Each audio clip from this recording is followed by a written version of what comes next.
Hey guys, thanks for joining us today. So we are here to update you about our K24 E30 project once again. This time, it is the end of an era.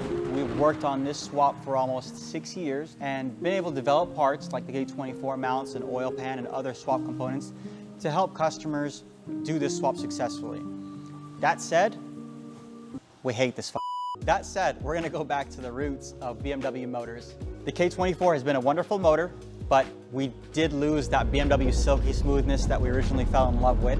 And we're gonna go back so we can develop and refine some of these classic dual overhead cam type swaps that require supporting modifications like oil pan clearance and different subframes to be able to make these swaps a little bit more common and easier to do. So we're gonna go ahead and rip out that K24 and go with an M54.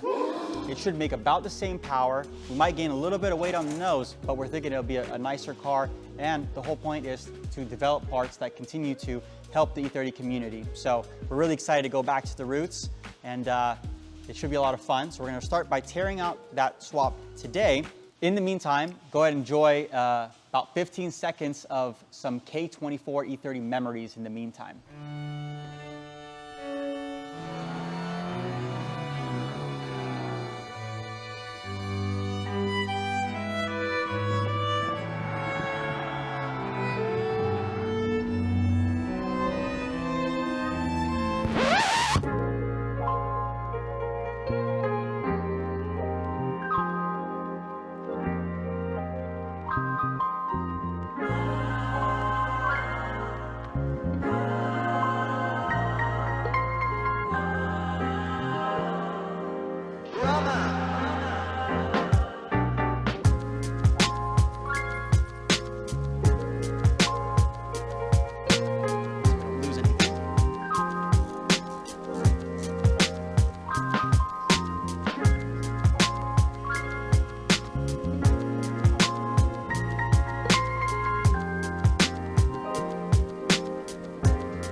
All right, so that was a few hours. I think we did it in about 4, but the K is officially out. So we obviously have some cleaning to do with the engine bay and stuff like that, but because we have the boosterless brake setup, it actually kind of makes it easy to plug in the next motor, which is obviously going to be the M54. So a lot of what worked for the K will work for the M54. So all in all, not bad. She's gone, and it's time for a new era. So stay tuned. Next episode, we're going to be putting the M54 in, mocking it up, and showing you guys a little bit about how we're going to make that subframe, and deciding on transmission. Might go 6-speed, might go ZF, but we'll see what happens. So stay tuned, and thanks for watching.